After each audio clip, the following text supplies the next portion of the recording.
सवितुर्वरेण्यं भर्गो देवस्य धीमहि धियो यो नः प्रचोदयात्।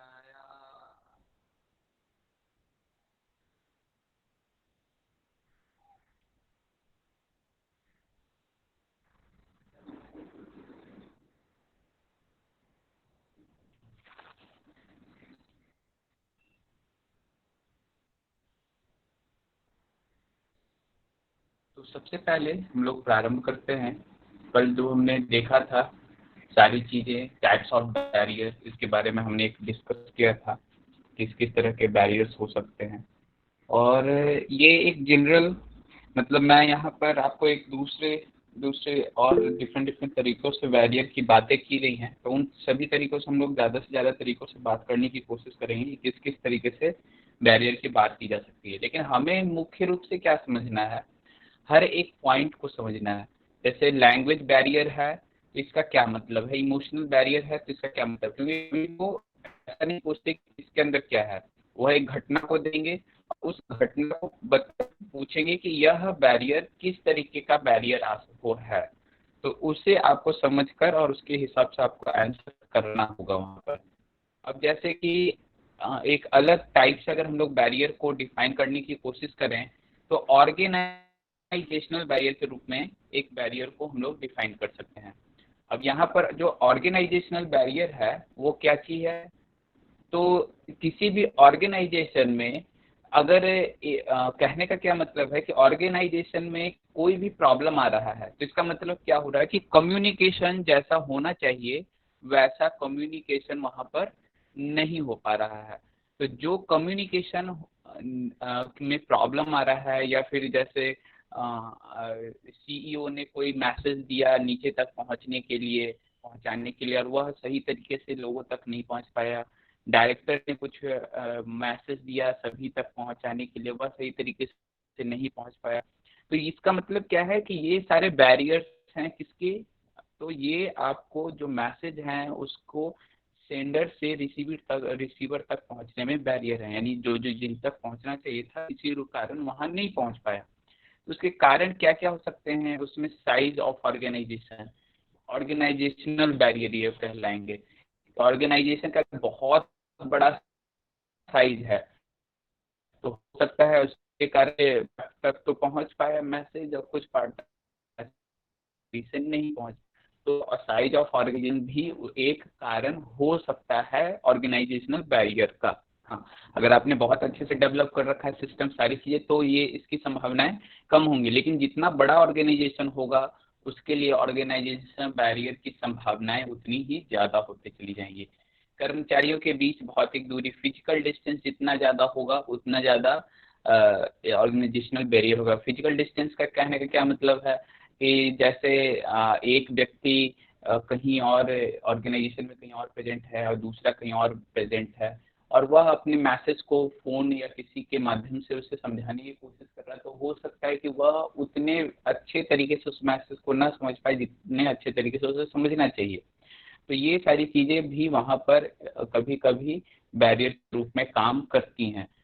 जॉब स्पेशलाइजेशन, अगर कार्य की विशेषज्ञता के बारे में कही गई है कि अगर कार्य में दक्षता नहीं है, जो आपका जैसे आपका अगर कोई ऑर्गेनाइजेशन है और उसमें आपने जिन्हें जिन्हें हायर किया है वो अपने कार्य में पूरी तरीके से दक्ष नहीं है, तो इससे क्या होगा, प्रॉब्लम, एक बैरियर क्रिएट होगा। कैसा बैरियर क्रिएट होगा कि जो आपका काम बेहतरीन तरीके से होना चाहिए वह उतने बेहतर तरीके से नहीं हो पाएगा, तो जब ये क्या हो गया, बैरियर का काम कर रहा है। संगठन की संस्कृति, यह स्वतंत्रता और विश्वास पर प्रभाव डालती है, यानी कि क्योंकि ऑर्गेनाइजेशन में जनरली क्या होता है कि आपको अपने हायर अथॉरिटी का बात मानना ही मानना होता है, उसके अकॉर्डिंग सारे काम करने होते हैं, आप क्या चाहते हो, आप क्या सोच रहे हो, यह बहुत ज्यादा वहां पर वैल्यूएबल नहीं होता है, या इसका कोई बहुत ज्यादा मीनिंग नहीं होता है। तो ये सारी चीजें यहाँ पर क्या होती हैं, कभी कभी ये भी बैरियर हो सकता है। आपके पास बेहतरीन थॉट हो लेकिन आप स्वतंत्रता के न होने के कारण आप उन चीजों को ना रख पाओ, तो इसके कारण क्या होता है कि आपके विश्वास पे भी प्रभाव पड़ता है, एक जो होना चाहिए कि आपको ऑर्गेनाइजेशन के प्रति जो लगाव होना चाहिए, जो विश्वास होना चाहिए, उसमें कमी कहीं न कहीं उससे चली आती है। तो ये फिर चीज़ें ऑर्गेनाइजेशन के लिए भी क्या है, सही नहीं है और ये बैरियर का काम करता है। संगठनात्मक नियम, ऑर्गेनाइजेशनल रूल्स एंड रेगुलेशंस, ये बैरियर का काम करते हैं कभी-कभी।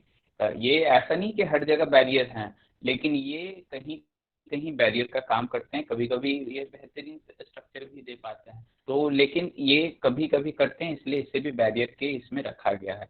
पावर स्ट्रक्चर जो है कि किसको कौन सा पोस्ट दिया हुआ, पता चला कि जो सीईओ है उससे ज़्यादा बेहतर नीचे वाले कर्मचारी हैं। तो अगर पावर स्ट्रक्चर सही तरीके से डिफाइंड नहीं है ऑर्गेनाइजेशन में, तब भी इस तरह की ऑर्गेनाइजेशन बैरियर आ सकती है। और संगठनात्मक ढांचे में जटिलता, कॉम्प्लेक्सिटी इन ऑर्गेनाइजेशन, जितना ज़्यादा कॉम्प्लेक्स होगा ऑर्गेनाइजेशन, जैसे कि आपको वहाँ भी मैसेज पहुँचाना है, एक मैसेज आपको मिला और उसको कई जगहों तक आपको पहुँचाना है, और आपको यह पूरी तरीके से क्लियर नहीं हो पा रहा है कि किसको किसको हम मैसेज देंगे तो मेरा काम पूरा कंप्लीट हो जाएगा। बहुत बड़े जब ऑर्गेनाइजेशन होते हैं तो वहाँ कभी-कभी इस तरह के प्रॉब्लम क्रिएट होते हैं। तो ये सारी चीज़ें जो हैं वो आपको प्रॉब्लम अरे देती वो हैं। विद्या को लगाए थे वो, और किससे लगाए फिर थे? प्रफुल्ल भैया से। ठीक है। अपने आप को सभी लोग म्यूट कर लें। तो हम्म। नेक्स्ट जो पॉइंट है, जो हम्म। इम्पोर्टेंट पॉइंट ठीक है है। कि जो कुछ तो खा के जाएंगे मोनिका भैया पाठक जी, आनंद। आप म्यूट कर लीजिए अपने आप को, आपका म्यूट हो चुका है। इसीलिए मोनिका बोल रहे पाठक। हैं कुछ हैवी का ही करवा देते हैं, आप पता है। हाँ ठीक है, चल जाएगा। हाँ। मोनिका पाठक जी, आप अपने आप को म्यूट कर लीजिए। तो यहाँ पर जो बात क्या है कि आपका जो संगठनात्मक है, जो कॉम्प्लेक्सिटी इन ऑर्गेनाइजेशनल स्ट्रक्चर है, वह भी कभी कभी प्रॉब्लम क्रिएट करता है। और बहुत सारे, आप ही जैसे कहीं यूनिवर्सिटी में जाते होंगे, आपको कोई कागज निकलवाना है, अब आपको समझ में नहीं आ रहा है किसके किसके किसके किसके पास जाना है, तो इससे आपके काम होने में बहुत समय लग जाता है। तो ये सारी चीजें क्या कहलाएंगी, संगठन ऑर्गेनाइजेशनल स्ट्रक्चर की कॉम्प्लेक्सिटी के कारण आपको समय लग गया, वही काम बहुत इजी भी हो सकता था। तो ये सारे बाधाएं के रूप में प्रेजेंट होती हैं। इनएडिक्वेट फैसिलिटीज एंड अपॉर्चुनिटीज, सुविधाएं बेहतर तरीके से नहीं अवेलेबल हैं, कि आपको अगर कुछ सर्टिफिकेट निकलवाना है तो उसके लिए कहाँ जाएं, क्या करें, इसके बारे में कहीं कोई नॉलेज नहीं है, कहीं कोई उसके बारे में सूचना नहीं दी गई है। अगर ऐसा कहीं है किसी ऑर्गेनाइजेशन में, तो वहाँ जाकर के कोई भी काम कर पाना क्या होता है, काफ़ी डिफिकल्ट होता है। तो ये सारी चीज़ें आपको ऑर्गेनाइजेशनल बैरियर में आ जाएंगी। वरिष्ठ और अधीनस्थ कर्मचारियों के बीच सहयोग की कमी, यानी कि अगर जो हायर अथॉरिटी है और जो उनके अंडर में काम करने वाले लोग हैं, उनके बीच जितना बेहतर कोऑर्डिनेशन होता है, ऑर्गेनाइजेशन उतना अच्छा काम करता है। अगर उसमें कमी हो तो ऑर्गेनाइजेशन में प्रॉब्लम आनी शुरू हो जाती है। तो ये सारे ऑर्गेनाइजेशनल बैरियर के रूप में प्रेजेंट होते हैं। फिजिकल एंड, तो देखिए बैरियर, अब देखिए बहुत तरीके के बैरियर बनाए जा सकते हैं। आपको मैं जो समझाना चाहता हूँ कि बैरियर बहुत तरीके के बनाए जा सकते हैं। तो आपको दिए गए उदाहरण के आधार पर जो 4 वहाँ पर ऑप्शंस होंगे, उसमें आपको यह डिसाइड करना होगा कि इसके लिए सबसे सटीक बैरियर कौन सा है। तो यानी कि डिफरेंट डिफरेंट चीज़ों को आपका अंडरस्टैंड अच्छा होना चाहिए और उससे आप उन बैरियर को आराम से बता सकते हो। और इन जनरल जो बैरियर आते हैं वो यहाँ पर सारे हम लोग बात करने वाले हैं, तो उसका कोई समस्या नहीं है। तो आपको उसे अच्छे से समझना है कि आखिर इस तरह का बैरियर किसके अंतर्गत आना चाहिए। अब यहाँ पर आता है physical and mechanical barrier. Physical barrier का हमने बात पहले भी किया था, अभी भी हम लोग बात कर रहे हैं कि फिजिकल बैरियर का मतलब, अगर आप कहीं पर कोई भी काम कर रहे हो, कोई भी संचार आप कर रहे हो, चाहे आप अभी हम लोग जैसे बातें कर रहे हैं, तो इंटरनेट सही से काम नहीं करना, या फिर मोबाइल का खराब हो जाना, या फिर मोबाइल की उपलब्धता नहीं होना, तो ये सारी चीजें किस में आ जाएंगी, फिजिकल बैरियर या एंड मैकेनिकल बैरियर के रूप में ये सारी चीजें आएंगी। कि ये सारी चीजें आप क्या क्या कर रहा है कि उससे आप ध्यान केंद्रित नहीं कर पा रहे हो, और या फिर आप तक सही तरीके से जो मैसेज है वह आप तक सही तरीके से पहुंच नहीं पा रहा है। फिजिकल बैरियर में बाहर जो होने वाली बैरियर्स हैं वो भी आ जाएंगे, जैसे कि आप जहाँ बैठे हुए हो बाहर शोर हो रहा है और समस्या हो रही है, तो आपको वहाँ पर जो नॉलेज गेन करना चाहिए उसमें डिस्टर्बेंस हो रहा है। तो ये सारी चीजें आपको फीडबैक में आ जाएंगी। तो इस अंतर्गत और भी कई कई को पार्ट बांटा गया है। कंपीटिंग स्टिमुली, यानी कि हमारे ध्यान बटाने के लिए वातावरण में बहुत सारे उद्दीपन प्रतिस्पर्धा कर रहे हैं, जैसे कि बाहर कोई छात्र संघ का चुनाव हो रहा है या कोई इंडस्ट्रियल वर्क चल रहा है, बहुत सारे आवाज हो रहे हैं। तो ये सारी चीजें क्या होती हैं, फिजिकल बैरियर में आती हैं। यानी कि कहीं पे भी कंपीटिंग स्टिमुली या इस तरह के कोई भी चीज हो रही, प्रतिस्पर्धा या कोई भी आपका कंपटीशन हो रहा है, तो उसकी आवाज हो रहा है वह आपके लिए क्या है, बैरियर का काम कर रहा है। इन्वायरमेंटल स्ट्रेस, यानी कि आपका जहाँ पर आप बैठकर पढ़ रहे हो वहाँ पर अगर बहुत अच्छा स्थिति है, सिचुएशन बहुत अच्छा है, फैन चल रहा है, कूलर चल रहा है, तो आप आराम से बैठ करके पढ़ पाओगे। वहीं पे लाइन चली गई, बिजली चली गई, बहुत गर्मी हो रही है और टीन के छत के नीचे बैठकर और पढ़ाई कर रहे हैं, तो वहां पर पढ़ना थोड़ा सा उसके लिए क्या हो जाएगा, मुश्किल हो जाएगा, क्योंकि उसका ध्यान बार बार गर्मी और इन चीजों पे जाएगा। तो ये सारी चीजें इन्वायरमेंटल स्ट्रेस के अंतर्गत आएगी। लेकिन ये इन्वायरमेंटल स्ट्रेस भी किसके अंतर्गत आएगा, फिजिकल एंड मैकेनिकल, यानी कि फिजिकल बैरियर्स के ही अंतर्गत आएगा। तो कहने का क्या मतलब है कि इस तरीके का क्वेश्चन पूछा जाए कि विद्यार्थी क्लास में गर्मी के कारण नहीं पढ़ पा रहे हैं, तो ये किस तरीके के बैरियर्स में आएगा। तो अगर वहाँ इन्वायरमेंटल स्ट्रेस होगा, इन्वायरमेंटल बैरियर होगा, तो आप उसी को ट्रिक मारोगे, और अगर फिजिकल होगा तो आप फिजिकल को मारोगे। तो कहने का मतलब वो उसी तरीके से क्वेश्चन को बनाकर देते हैं और उस तरीके से आपको वहां पर आंसर करना होता है। आपको उसके लिए बेहतरीन आंसर, जो सबसे उपयुक्त आंसर है, उसे आपको समझना होता है। और मान लीजिए कभी कभी प्रश्न ऐसा भी कुछ लोग उठा सकते हैं कि सर अगर दोनों दिया हो, क्योंकि ये क्वेश्चन बहुत बार आता है, तो जब दोनों दिया हुआ है तब यानी कि आपको पूरी तरीके से अब सचेत होना है कि इसके लिए सबसे बेस्ट क्या आंसर होगा। तो फिजिकल बैरियर में तो और सारे बैरियर भी फिजिकल में आते हैं, लेकिन इन्वायरमेंटल में ही ये स्पेशली प्रेजेंट है। तो वहां पर सबसे बेस्ट आंसर यानी सबसे मोस्ट प्रोबेबल आंसर की तरफ हम लोग पढ़ेंगे, और उसके बाद फिर आपको वहां पर इन्वायरमेंटल बैरियर्स को वहां पे कहेंगे। तो फिजिकल डिस्टेंस देखिए, ऑर्गेनाइजेशन के अगर बात की जा रही होगी और वहां पर ऑर्गेनाइजेशन में वो डिस्टेंस, ऑर्गेनाइजेशन के लिए अगर बात हो रही है, तब वो फिजिकल डिस्टेंस ऑर्गेनाइजेशनल बैरियर में आएगी।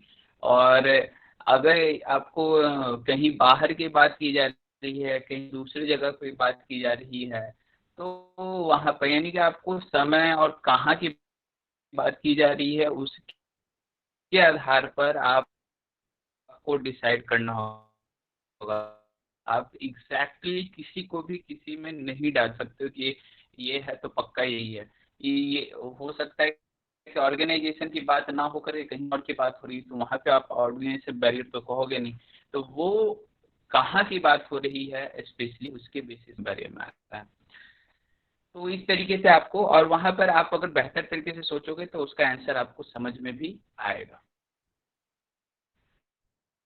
नेक्स्ट जो पॉइंट है, सब्जेक्टिव स्ट्रेस। सब्जेक्टिव स्ट्रेस जो है आपका, जैसे कि कोई भी अनिद्रा है, खराब स्वास्थ्य है, दवा का प्रभाव या दवा से आपका दर्द होता है या अनिद्रा, वो भी फिजिकल बैरियर में ही आते हैं। और प्राप्तकर्ता के माध्यम से अपरिचित होना, यानी रिसीवर अनफैमिलियरिटी विथ मीडियम। तो अगर कहने का इसमें क्या है, जैसे कि हमने बात किया कि आपको अगर जिस पर अभी हम लोग सारा प्रोग्राम कर रहे हैं, उन एप्स को आपको अगर चलाना नहीं आता है, उसको अच्छे से हैंडल करने नहीं आता है, जैसे जियो मीट को आपको हैंडल नहीं करना आता है, तो आप सही तरीके से बार बार आपको समस्या आएंगी। अब जैसे कभी आप पहले शुरू शुरू में क्या होता था, कई बार आप अपने आप को शेयर कर देते थे और आपको भी नहीं, शायद आप चाहते नहीं होगे लेकिन हो जाती थी गलती से। तो शुरू-शुरू में वो सारी बाधाएँ प्रेज़ेंट हुई, फिर आपको समझ में आया कि नहीं ऐसा नहीं करना है, तो फिर आप उन चीज़ों को बेहतर तरीके से समझते हुए उससे बाहर निकले। नहीं तो पहले बहुत बार बोलना पड़ता था कि ये चीज़ मत कीजिए, वो चीज़, अब वो शायद एक आध बार कभी गलती से होती है तो होती है। तो कहने का क्या मतलब कि जैसे, और उसके कारण क्या होता था, हमारा जो एक मैसेज का पूरा प्रोसेस होता था वो थोड़ी देर पे डिस्टर्ब हो जाता था। तो ये सारी चीज़ें भी आपको किसके अंतर्गत आएँगी, फिजिकल बैरियर में। जितना अच्छा आप उस चीज़ को समझ रहे हैं तो अब वो कोई भी उस तरीके का बैरियर प्रेज़ेंट हमारे लिए नहीं हो रहा है या बहुत कम हो रहा है। अब साइकोलॉजिकल बैरियर की हम लोग बात करते हैं। साइकोलॉजिकल बैरियर में हमने जो बात किया था कि साइकोलॉजिकल कोई भी जो मन से रिलेटेड समस्याएं चल रही हैं तो वो साइकोलॉजिकल बैरियर में मुख्य रूप से आती हैं कि मन मानसिक, जो मन के आधार पर जो सारी बैरियर्स आपको होते हैं।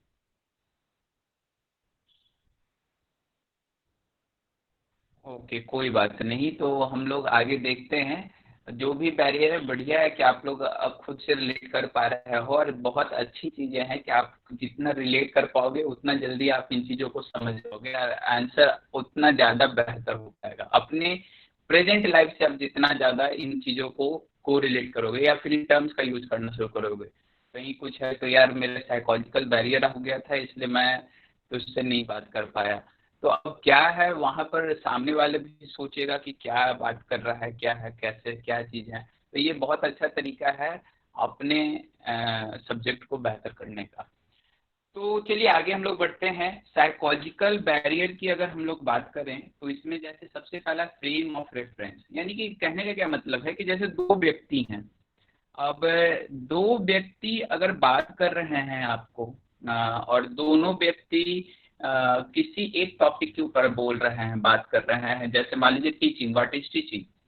तो उन दोनों ही व्यक्ति का जो एक तरीका होगा या फिर जो उनका नॉलेज होगा उनमें डिफरेंस होगा। वो जो बातें कहेंगे वो थोड़ा अलग होगा, किसी न किसी पॉइंट पे वो हल्के अलग रहेंगे। तो वो किस चीज पर निर्भर कर रही है, वो डिपेंड करती है उनके आदर्श क्या हैं, उनके मूल्य क्या हैं, किन चीजों के ऊपर उनका फेथ है और किस तरीके से उन्होंने सारी चीजों को स्टडी किया है। तो इससे क्या आपको समझ में आ रहा है कि फ्रेम ऑफ रेफरेंस चेंज करने से क्या हो जाती है, चीजें बदल जाती हैं। यानी कि आप, एक व्यक्ति उसका कुछ और अर्थ बताएगा, दूसरा व्यक्ति उसका कुछ और अर्थ बताएगा। और वो क्यों अलग अलग हो रहे हैं, क्योंकि उनके आदर्श अलग हैं, उनके मूल्य अलग हैं, उनके जो एक पूरा डेवलप है, जो थॉट डेवलप है, जो साइकोलॉजिकल है। और ये किस चीज पे, थॉट किस पे बेस्ड है, साइकोलॉजिकल के ऊपर, साइकोलॉजी के ऊपर। तो ये सारी चीजें जो उनकी पूरी डेवलप है, उसके कारण जो बाधाएं आ रही हैं। क्यों बाधा आ रही है, क्योंकि दोनों डिफरेंट आंसर बोल रहे हैं, तो सामने जो सुनने वाला होगा वो कंफ्यूज कर जाएगा, तो उस तक सही रूप में, सही तरीके से वो नॉलेज नहीं पहुंच पाएगा। तो इसलिए कहा जाता है कि जितना हो सके न्यूट्रल होकर टीचर को पढ़ाना चाहिए। उससे क्या होता है कि रियल नॉलेज जा पाता है। तो ये सारी चीजें हैं कि आपको जैसे ही ये सारी प्रॉब्लम्स आती हैं तो ये साइकोलॉजिकल बैरियर्स में कही जाती हैं। आत्म छवि या स्वतः धारणा, सेल्फ इमेज और सेल्फ कॉन्सेप्ट। अगर कहने का क्या मतलब है कि हर व्यक्ति का स्वयं का भी मतलब, ये इससे पहले वाले से कुछ रिलेटेड ही है। किस तरीके से रिलेटेड है, पहला वाला में भी आदर्श मूल्य मतलब अपने विश्वास के आधार पर, लेकिन दो अलग व्यक्ति की बात की जा रही थी, उसके विचारों को सुना जा रहा था। तो उसके कारण जो बाहर जा रहा था वो डिफरेंस आ रहा था, कंफ्यूजन हो रहा था कि कौन सही बोल रहा है। तो वहां पे वो प्रॉब्लम जा रहा था। यहाँ पर क्या है कि आस्था, मूल्य और इन सब चीजों के कारण, संस्कृति के कारण, परिवार के कारण हमारा जो अपना एक जो सेल्फ इमेज होता है हमारा, कि हम कैसा सोच रहे हैं, हम क्या हैं, मन में जो चीजें हमारी चलती हैं, तो उसके बाद बाहर से कोई भी नॉलेज आएगा, यानी कि अभी मैं जो भी बातें अभी कह रहा हूँ तो उनको आप सभी लोग अलग अलग तरीके से समझ रहे होंगे। यानी कि एक व्यक्ति उसको किसी और रूप में समझ रहा होगा, दूसरा किसी और तरीके से सोच रहा होगा, चौथा उसको किसी अपने एग्जाम्पल से रिलेट कर रहा होगा, कोई अगर किसी ने पहले कहीं पढ़ा होगा तो वो उसके साथ कंपैरिजन करके देख रहा होगा। तो इसका क्या मतलब है टोटली, कि आप हर कोई इस एक ही स्टेटमेंट को जो मैं यहाँ से बोल रहा हूँ उसको लेने का भी तरीका आपका हर एक का क्या है, अलग अलग है। तो एक ही बात को जब अलग अलग लोग अलग अलग तरीके से ग्रहण करें तो ये क्या होता है, सेल्फ इमेज या सेल्फ कॉन्सेप्ट। और ये भी क्या होता है, साइकोलॉजिकल बैरियर्स। तो इनमें क्या है कि 2 या 4 व्यक्ति कह रहे हैं उससे कंफ्यूजन पैदा हो रहा है, और इसमें एक ही बात को अलग अलग व्यक्ति अलग अलग तरीके से ग्रहण कर रहे हैं, तो वो भी एक डिफरेंस है, वो भी बैरियर्स है। क्योंकि एक ही बात अलग अलग अलग ग्रहण कर रहे हैं कि उससे क्या होगा, आगे चल के उसमें चेंजेस हो जाएंगे, उसका कॉन्सेप्ट चेंज हो सकते हैं, बहुत सारी चीजें आ सकती हैं। तो ये पूरे जो बैरियर्स कहलाते हैं, क्या कहलाते हैं, साइकोलॉजिकल बैरियर। और यही सारे एक्चुअली कारण होते हैं सारे तनाव और सारे जो डिस्टर्बेंस होते हैं उनके। तो इनसे जितना हम बचे तो उतना बेहतर होता है। फील्ड ऑफ एक्सपीरियंस, जितना भी फील्ड ऑफ एक्सपीरियंस यानी अनुभव का क्षेत्र है, वो किसी हिंदी के टीचर को बोला जाए कि आप जाकर मैथमेटिक्स पढ़ाओ तो उसके लिए वह बहुत ही मुश्किल हो जाएगा। तो अगर उस फील्ड का उसमें एक्सपीरियंस नहीं है तो वह उस चीज को सही तरीके से अपने स्टूडेंट्स को नहीं समझा सकते हैं, और इससे मैथमेटिक्स का जो सही नॉलेज स्टूडेंट के बीच जाना चाहिए था वह नहीं जा पाएगा। तो यानी ये क्या हो गया, बैरियर हो गया फॉर टीचिंग।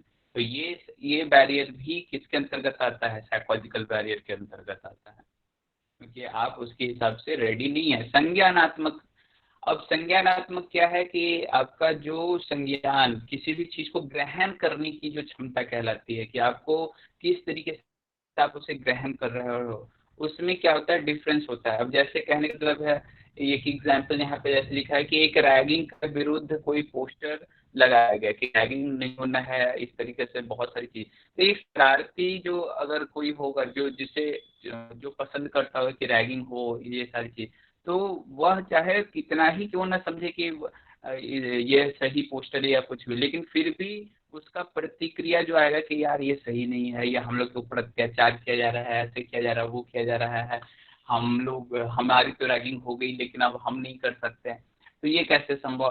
तो ये सारी जो चीजें कहीं ना कहीं आप क्या है कि आपके किसी भी ज्ञान को लेने की क्या टेंडेंसी है, वह उसके ऊपर डिपेंड करता है कि आपका क्या वहाँ पर प्रतिक्रिया होगा। कोई स्टूडेंट उसे बहुत जल्दी मान लेगा, कोई स्टूडेंट उसे नहीं जल्दी मानेगा। तो ये सारी चीजें क्या है, साइकोलॉजिकल गेम्स हैं।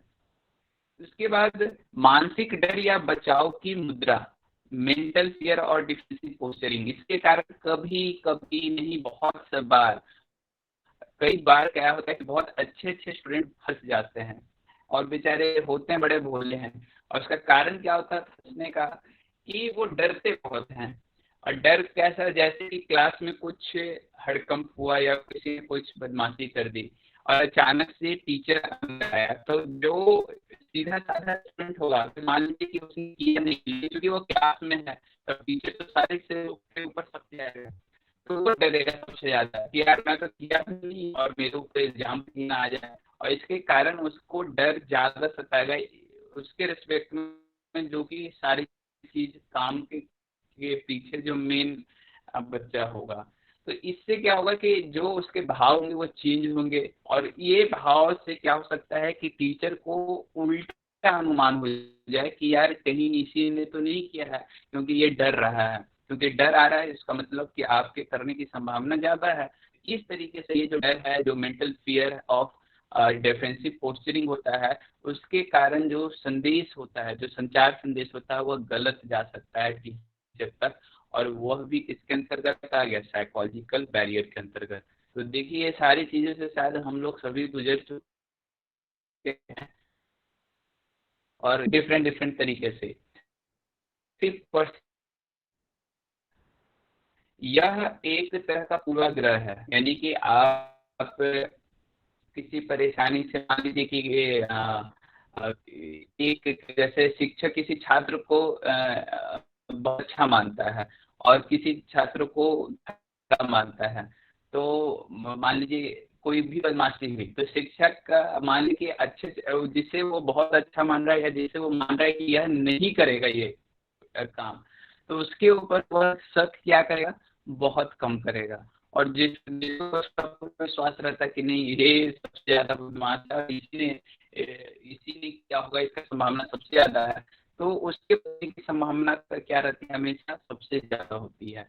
तो इससे क्या हो रहा है कि कभी अगर गलती उसने ना भी की हो तो भी उसे उस गलती की सजा मिल सकती है। क्यों? क्योंकि इसमें सेलेक्टिव परसेप्शन के कारण, और इसे भी हम लोग क्या कहते हैं, साइकोलॉजिकल बैरियर, क्योंकि जिसे मिलनी चाहिए उसे नहीं मिली, जिसे बेचारे को नहीं मिलनी चाहिए उसे मिल गई। तो ये सारी चीजें होती हैं। और इसमें फ़िल्टरिंग जो है, इसका अर्थ होता है कि सूचना में जोड़-तोड़ करके उसको प्राप्तकर्ता के अनुकूल बनाना, लेकिन इस प्रक्रिया में मूल संदेश में छिपा अर्थ बदल जाता है। यानी कि क्या है, जैसे जो ग्रेप वाइन का हम लोग यूज़ किए थे, ग्रेप वाइन में हमने क्या कहा था कि एक व्यक्ति यहाँ से कहना शुरू किया और अलग-अलग व्यक्ति तक पहुँचते गया। तो उससे क्या हो गया कि बहुत एक लंबे कड़ी के बाद जो वो संदेश पहुंचा, मान लीजिए इस व्यक्ति से, यहाँ से जो संदेश ओरिजिनेट हुआ और यहाँ पे जो रिसीव हुआ वह बहुत ज्यादा चेंज हो जाता है, और मुख्य ज्यादातर जगहों पे वह चेंज हो जाता है। तो इसमें जो जोड़ तोड़, अरे हो सकता है कभी कभी वो चेंज जानबूझ के किया जाए, कि मान लीजिए कि इसने इसके कोई बात कही, इसने इसको इसको इसको और इसके पास पहुंचा वो बात, और उसके बाद इसने जाना कि इसके पास कोई बात पहुंची है इस बच्चे ने, तो अब ये जबरदस्ती से पूछ रहा है कि यार मेरे को भी बताओ क्या पहुंचा तुम्हारे तक बात। तो अब ये जान रहा है कि अगर इसने पूरा सही बता दिया, मान लीजिए ऐसा कंडीशन हो सकता है कि पूरा पूरा जो इस पहुंचा है बात वही अगर मैं बता दूं, तो ये स्टूडेंट थोड़ा भड़क सकता है। तो ये क्या करेगा, उसे थोड़ा सा अपने हिसाब से इंटरप्रेट करेगा, थोड़ा जोड़ेगा थोड़ा, और उसके बाद ही इस तक पहुंचा देगा, ताकि यह गुस्सा ना करे या फिर ये गलत स्थिति में ना जाए। तो ये सारी चीजें हम लोग बहुत सारे टाइम पे बहुत जगहों पे डिफरेंट डिफरेंट रूप से करते रहते हैं।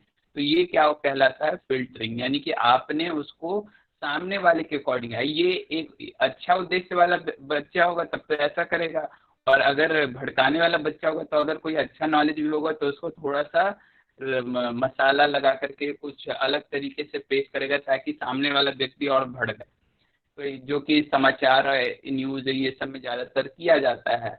तो ये सारी चीजें जो हैं उससे क्या की कही जाती है, फिल्टरिंग, और ये भी किसके बैरियर के अंतर्गत आता है, साइकोलॉजिकल बैरियर के अंतर्गत। और लोग इसी चीजों का यूज करते हैं हर जगह, अपने अपने डिफरेंट डिफरेंट फील्ड्स में डिफरेंट डिफरेंट तरीकों से।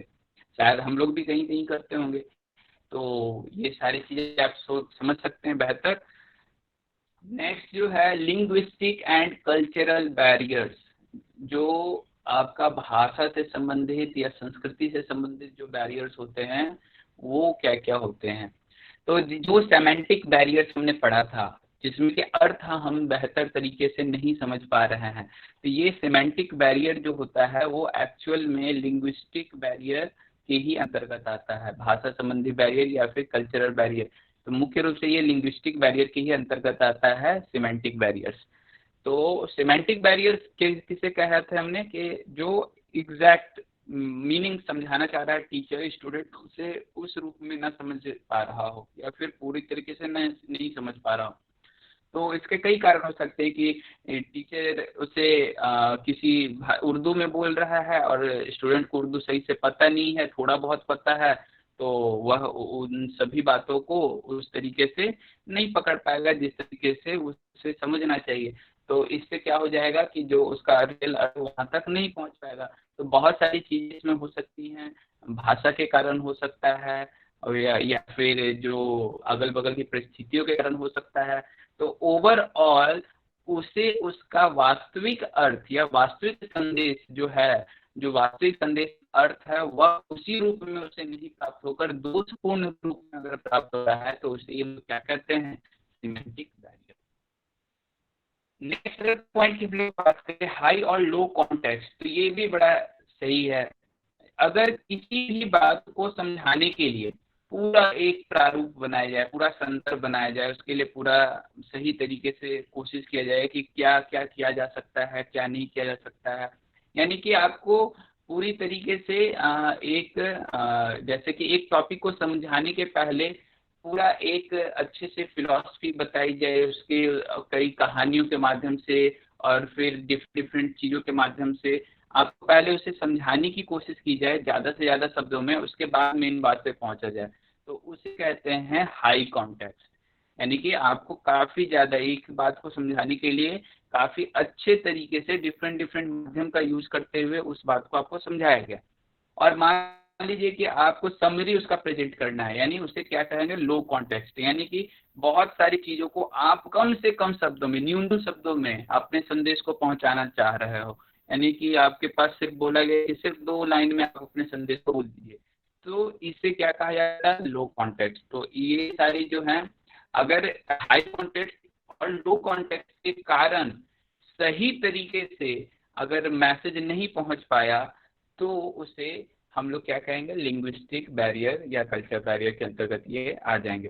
तो कहने का क्या मतलब हो गया, अभिप्राय कहने का मतलब यही हो गया कि ये सारी चीजें के कारण, होती सारी चीजें अच्छी के लिए हैं, लेकिन उनके कारण भी अगर बैरियर बन गया तो वही उसके बैरियर का क्या हो जाएगा, कारण हो जाएगा। कि ये इसके कारण, यानी कि बहुत ज्यादा समझा दिया गया और स्टूडेंट का ध्यान कहीं और चला गया, तो बैरियर हो गया कि ज्यादा भी नहीं समझाना चाहिए। अब बहुत कम समझाया गया, स्टूडेंट समझ ही नहीं पाया, तो फिर वो भी बैरियर हो गया। तो ये सारी चीजें डिफरेंट डिफरेंट जगहों पे यूज होती हैं।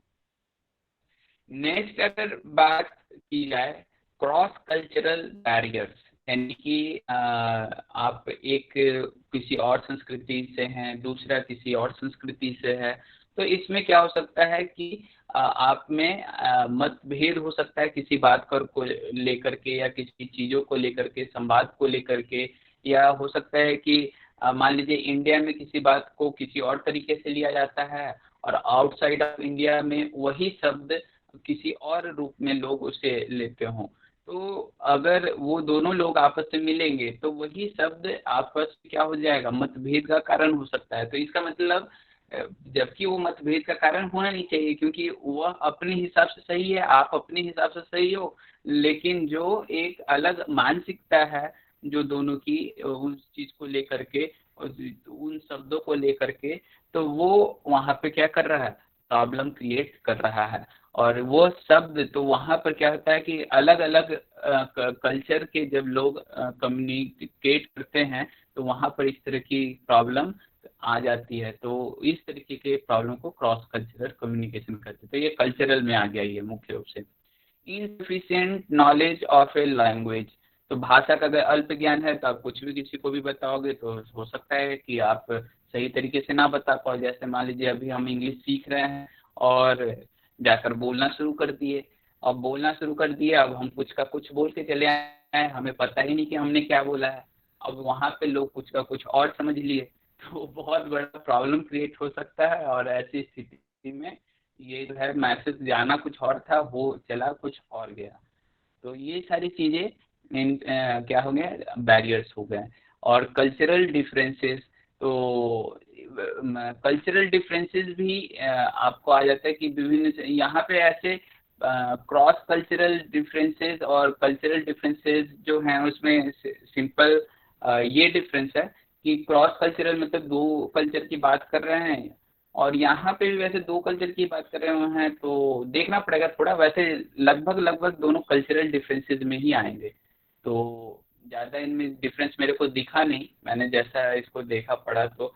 लेकिन वही है, आप देख लीजिएगा कि आप किस तरीके से इसे समझ सकते हैं। बाद बाकी इसका जो एग्जाम्पल दिया गया है कि जो आपका कोरिया है, वो कोरिया में आपका सफेद रंग को रुकने का माना जाता है संदेश, और इंडिया में लाल रंग को माना जाता है।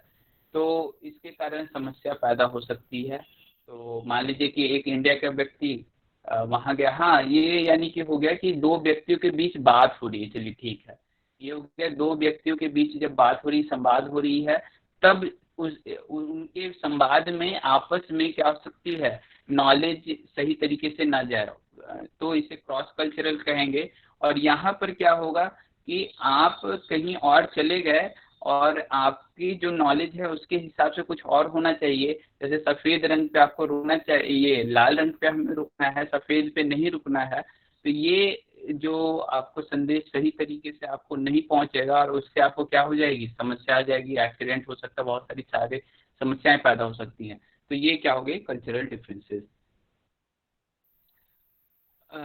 With in the country, outside, ऐसे मतलब वो भी टोटल नहीं कह सकते हैं। आउटसाइड कंट्री तो यहाँ पे जा रहे हैं, ये बात सही है, और ये जो है, लेकिन विद इन द कंट्री की बात नहीं है, दोनों दो अलग अलग कल्चर के ही लोग मिल रहे हैं। लेकिन यहाँ पर जो प्रभाव पड़ रहा है दोनों व्यक्ति के ऊपर पड़ रहा है, यानी कि दो अलग अलग कल्चर के व्यक्ति मिल रहे हैं और यहाँ पर जो कल्चर डिफरेंस हो रहा है वो उस व्यक्ति के ऊपर हो रहा है क्योंकि उसका नॉलेज उसके कल्चर के रेस्पेक्ट में कुछ और है अपने कल्चर में, और वहां पे गया तो वो नॉलेज कुछ और था, तो उसके कारण उसको उसका प्रॉब्लम हो रहा है। तो ये थोड़ा सा अलग है, तो देख लीजिएगा, बहुत ज़्यादा कुछ ये नहीं है, आप उससे पढ़िएगा तो आप और भी अच्छे से ये चीज़ें क्लियर हो जाएंगी। बाद बाकी मुख्य रूप से ये कल्चरल डिफरेंस में आ रही हैं और कल्चरल डिफरेंसेस इसके कहा जा सकता है। उसके बाद आ गया lack of technical knowledge. Technical knowledge का अगर समस्या है, यानी कि आप जो टेक्निकल जो भी बातें आप कह रहे हो, और कहने का मतलब है कि साइंस की कोई बातें चल रही हैं वहाँ पे हिस्ट्री या आर्ट्स का कोई व्यक्ति जाकर बैठ जाएगा तो उसे नहीं पता चलेगा कि आखिर ये बातें क्या चल रही हैं। तो टेक्निकल नॉलेज की कमी के कारण, जो साइंस में होना चाहिए वो कमी के कारण आप तक वो बात नहीं आपको समझ में आ पाएगा जो वहाँ पर मैसेज दिया जा रहा है। तो ये जो प्रॉब्लम क्रिएट हो रहा है वो technical lack of technical knowledge कहलाएगा। अब यहाँ पर जो नेक्स्ट है क्लासरूम कम्युनिकेशन, यानी कि कक्षा संचार। तो क्लासरूम कम्युनिकेशन किस तरीके से होना चाहिए, क्या क्या इसकी इम्पोर्टेंस है, तो ये बिल्कुल बहुत ज़्यादा इम्पोर्टेंट है ताकि एक स्टूडेंट बहुत अच्छे तरीके से सीख सके और एक टीचर बहुत अच्छे तरीके से सिखा सके। इन दोनों को समझने के लिए क्लासरूम कम्युनिकेशन काफ़ी इम्पोर्टेंट है। तो यहाँ पे ज्ञान, समझ, आवेदन, विश्लेषण, संश्लेषण, इन सारे जो क्षमताएं हैं उनको डेवलप करने के लिए इनका यूज किया जाता है। तो यहाँ पर क्या हो गया कि जैसे यहाँ पर यह प्रक्रिया शिक्षक विद्यार्थी संदेश अनुदेशात्मक विधियों, इंस्ट्रक्शनल मैथ और संचार मीडिया जैसे कई कारकों पर निर्भर करती हैं। तो यानी कि क्या क्या है, किस तरीके से ट्रेनिंग प्रोग्राम है, किस तरीके से प्रैक्टिस है, किस तरीके से संचार किया जा रहा है, उस पर ये सारी चीज़ें डिपेंड कर रही हैं। तो इन चीज़ों में जो है 4 तरीके की चीज़ों का मेन रूप से बात किया जा रहा है कि शिक्षार्थी में रुचि पैदा करना है। यानी कि अगर आपको अच्छा से अच्छा एजुकेशन देना है विद्यार्थियों को, तो जितने भी विद्यार्थी हैं उनमें आपको क्या पैदा करना होगा, रुचि पैदा करना होगा, उनमें उसके प्रति इंटरेस्ट पैदा डालना होगा। तो जैसे ही आप इंटरेस्ट डालोगे वैसे ही वह विद्यार्थी उन चीज़ों को क्या करेगा, ज़्यादा बेहतर समझ पाएगा। अगर आपने पहले पूरे इंटरेस्ट उसमें डेवलप कर दिया है, चाहे मैथमेटिक्स हो, आपने पहले ढेर सारे फिजिकल जो नॉर्मल जीवन है उसके एग्जाम्पल्स लिए या उसके एग्जाम्पल्स लिए जिसका वो ज़्यादा से ज़्यादा यूज कर रहा है और उसमें फिर मैथमेटिक्स ऐड करना आपने शुरू किया, तो उसका इंटरेस्ट ऑटोमेटिक क्या हो जाएगा, बढ़ जाएगा, क्योंकि उसे जानने की जो है क्यूरियोसिटी है बढ़ जाएगी, तो वह उसे फिर पढ़ने की कोशिश करेगा। तो यही है कि क्यूरियोसिटी ज़्यादा से ज़्यादा हमें जगाने की कोशिश करनी चाहिए, तो ऑटोमेटिक आप उसमें इंटरेस्ट बढ़ जाता है और आप उसे बेहतर तरीके से समझने की कोशिश करते हैं। और कभी कभी होता है शिक्षक जानबूझकर नकारात्मक शब्दों का प्रयोग करके भी छात्रों में रुचि पैदा कर सकता है। तो नकारात्मक शब्दों का प्रयोग करने का मतलब क्या है कि जैसे मान लीजिए कि आपको किसी चीज के बारे में आपसे पूछना है और वहाँ पे टीचर ने कहा कि यार मुझे ये नहीं पता है, इसका क्या होगा, इसको सोचना चाहिए, किस तरीके से सॉल्व किया जा सकता है, किस तरीके से इसका सॉल्यूशन निकाला जा सकता है। तो एक क्वेश्चन रखने के बाद उसके बाद सभी लोग बनाना शुरू करेंगे, टीचर भी अपने तरीके से कुछ कुछ लिखना शुरू करेगा, कोशिश करेगा, आपको भी देगा कि मुझे भी नहीं आ रहा है, आपको भी नहीं आ रहा है, तो देखते कौन किस तरीके से बना सकता है और कितने तरीके के मेथड डेवलप किए जा सकते हैं। तो इससे क्या होता है कि छात्रों के अंदर एक जोश होता है कि चलो मैं इसे सॉल्व करके देखता हूँ, क्या पता मैं अच्छे तरीके से पहले टीचर से सॉल्व कर लूँ। तो ये सारी चीज़ें क्या होती हैं, इंटरेस्ट डेवलप करने में काफ़ी ज़्यादा हेल्पफुल होती हैं, और स्पेशली जो छोटे बच्चे होते हैं उनके लिए यह मेथड बहुत ही काम करता है। 9th-10th ये सारे जो बच्चे होते हैं वहाँ पे मैंने भी कभी कभी ऐसा यूज किया और काफ़ी अच्छे, इवन बहुत सारे न्यू मेथड्स के साथ वो उन चीज़ों को सॉल्व कर जाते हैं, तो वो काफ़ी ज़्यादा इंटरेस्टिंग रहता है। फिर नेक्स्ट जो है विषय वस्तु को संगठित करना, यानी कि ऑर्गेनाइजिंग कंटेंट मैटर। सही तरीके से सारे विषय वस्तु जितने कंटेंट को ऑर्गेनाइज करके आपके सामने प्रेजेंट किया जाएगा तो आप उससे समझोगे, अदरवाइज वहाँ पे प्रॉब्लम क्रिएट हो सकता है। तो ये भी इसी के अंतर्गत आ जाएगा।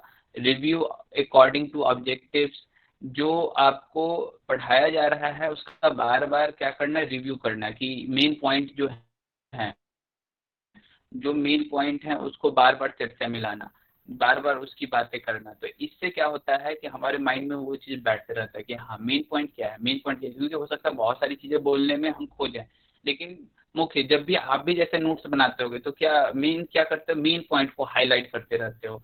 तो यही होता है एक्चुअल में, मेन पॉइंट को आप जितना ज्यादा दे रहो, अकॉर्डिंग 2-3 थॉट जो अपने माइंड में है वो डाल लो, आप मेन पॉइंट को सोचते रहो। तो इससे आप उस चीज को क्या करते हो, टीचिंग बेहतर हो पाती है। और सबसे लास्ट में है कि फीडबैक लेना बहुत जरूरी है। फीडबैक जितना ज्यादा बेहतर होगा, फीडबैक जितना ज्यादा लिया जाएगा उतना ज्यादा बेहतर पता चलेगा कि स्टूडेंट कितने अच्छे से समझ रहे हैं या नहीं समझ रहे हैं। तो ये सारी चीजें जो हैं वह आपके टीचिंग पर काफी ज्यादा इफेक्ट करते हैं। और ये 5 पॉइंट का आप ध्यान रख लीजिएगा, 4 पॉइंट का। तो इससे आपको ये क्लियर हो जाएगा कि शिक्षण जो है उसको बेहतर तरीके से, संचार जो है शिक्षा ये टीचिंग में बेहतर करने के लिए ये मुख्य 4 पॉइंट हैं। तो ये 4 पॉइंट को आप अच्छे से कर लिए। प्रभावी कक्षा संचार के सिद्धांत, तो प्रिंसिपल्स की अब बात की जा रही है कि कौन कौन से ऐसे प्रिंसिपल हैं जिसके हेल्प से जो क्लासरूम कम्युनिकेशन है उसको और भी इफेक्टिव बनाया जा सकता है। तो इसमें सबसे पहले है प्रिंसिपल फॉर टीचर, शिक्षक के लिए क्या सिद्धांत है। फिर उसके बाद है मैसेज डिजाइन, किस तरीके से जो पूरा मॉड्यूल करना चाहिए, जो मैसेज डिजाइन करना चाहिए स्टूडेंट तक पहुंचाने के लिए वो कैसा होना चाहिए। मीडिया का क्या होना चाहिए रोल। उसके बाद जो इन्वायरमेंट है उसका क्या रोल होना चाहिए। तो ये मुख्य 4 रूप से इफेक्टिव क्लासरूम कम्युनिकेशन के लिए ये 4 इंपॉर्टेंट पॉइंट होते हैं।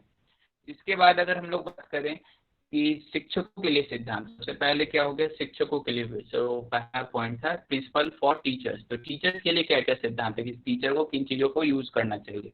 तो सबसे पहले एक रियलिस्टिक सेल्फ कॉन्सेप्ट डेवलप करना चाहिए टीचर को। यानी कहने का क्या मतलब है कि जैसा माहौल है, जैसा स्टूडेंट का क्षमता है, पहले उसे समझिए। हर स्टूडेंट हो सकता है अलग अलग क्वालिटी के हों, अलग अलग उनकी क्षमताएं हों।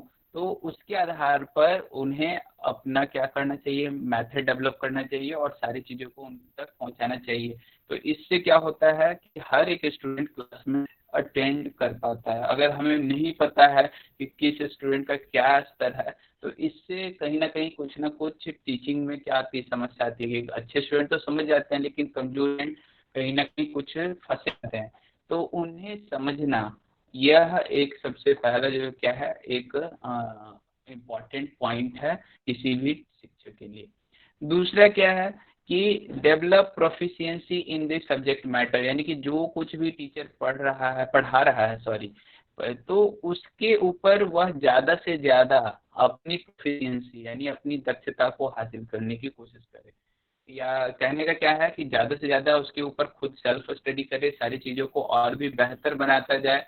तो इससे क्या है कि सब्जेक्ट को अच्छे तरीके से वह स्टूडेंट तक आराम से पहुंचा पाता है, उनके अकॉर्डिंग पहुंचा पाता है, अच्छे एग्जाम्पल्स के मेथड से पहुंचा पाता है। और इससे जो सुनने वाले जो विद्यार्थी होते हैं जो वहाँ पे अपने डेवलपमेंट के लिए आए हुए हैं, उन्हें ज्यादा आसानी होती है अपने डेवलपमेंट को करने में, उस शिक्षण को ग्रहण करने में। तो उसके लिए शॉर्ट टर्म से बहुत सारी चीजें यूजीसी क्या है कि छोटे छोटे कोर्सेज डेवलप कर रहा है आजकल कि ये कोर्सेज आप डालिए जिससे कि क्या होगा टीचर्स के लिए, ये टीचर्स की तकनीक और बढ़िया होगी। उनके जैसे बीएड का कोर्स हो गया, तो ये भी टीचिंग को बेहतर करने के लिए आपको करना होता है। फिर उसके बाद डिफरेंट डिफरेंट टीचर्स का अपना ये ऑर्गेनाइजेशनल आपको मीटिंग होते रहती है। फिर आपको बाहर भी कई मतलब उसके टीचिंग बेहतर बनाने के 2-2 3-3 दिन के सेमिनार चलते हैं। तो ये सारी चीजें क्या है और यूजीसी आजकल कंडक्ट कर रहा है और ये काफी इम्पोर्टेंट होती है। तीसरा क्या है, अंडरस्टैंड द लर्नर्स, यानी कि जो शिक्षार्थी हैं उन्हें समझना और उन्हें मतलब बेहतर तरीके से उन्हें थ्योरी अवेलेबल करवाना और उसके हिसाब से मतलब उनकी जो शैली है उसके हिसाब से आप उनकी थ्योरी दीजिए, आप उनको इंटरेस्ट पैदा कीजिए। यानी कि उनको पूरी अच्छी तरीके से एक व्यवहार करके उनको इंटरेस्ट है सभी चीज़ों के बारे में पता लगा करके, और उन्हें क्या करें, मतलब अंडरस्टैंड कराने की कोशिश करें, उन्हें समझाने की कोशिश करें। तो ये सारी चीज़ें शिक्षार्थियों को, किसी भी विद्यार्थी को आप जितना समझेंगे उतना ज़्यादा अच्छा उसे आप क्या कर सकते हो, पढ़ा सकते हो या उसे वह ज्ञान प्रदान कर सकते हो। तो ये इम्पोर्टेंट हो जाता है। उसके बाद फिर क्या है, इफेक्टिव कम्युनिकेशन स्किल, यानी कि कम्युनिकेशन स्किल जितना बेहतर होगा, यानी कि जैसे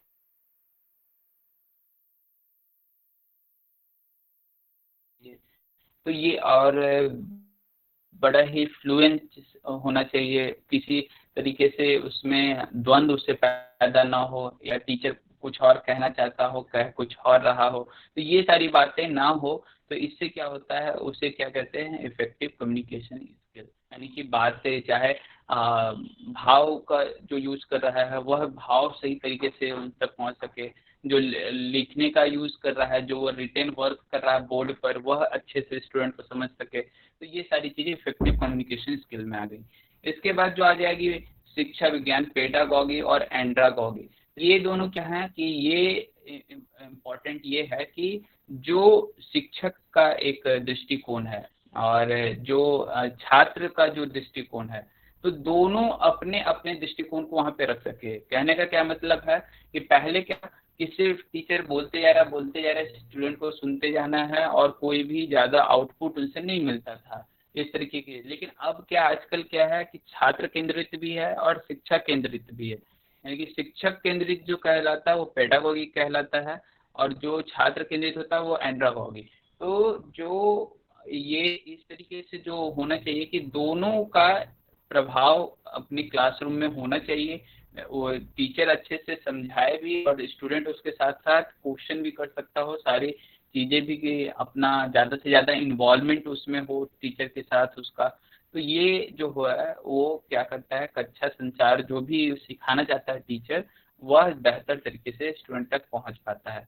और जो ऑब्जेक्टिव है, कॉन्सियसनेस है, कॉन्सिस्टिनियस है, तो ये कर्तव्य निष्ठता जिसे कहते हैं, तो ये सारी चीजें जो हैं अच्छी होनी चाहिए, कर्तव्यनिष्ठ होना चाहिए कि हाँ मुझे इतने टाइम तक में सारी चीजें कंप्लीट कर लेनी है, सारी चीजें जो है अच्छे तरीके से स्टूडेंट तक पहुंच जाए। लगातार जो है अपना कर्तव्य समझते हुए, अपना ऑब्जेक्टिव को ध्यान में रखते हुए टीचर को सारे आगे के प्रोग्राम अपने डेवलप करते रहने चाहिए। तो ये सारी चीजें क्या होता है, इसी के आधार पर छात्र इन दोनों गुणों के आधार पर ही शिक्षक का सम्मान करते हैं और इससे कक्षा में संचार और भी प्रभावी बनता है। यानी कि जितना ज्यादा कर्तव्यनिष्ठता होगी उससे ही एक्चुअल में टीचर की क्या होती है, सम्मान होती है।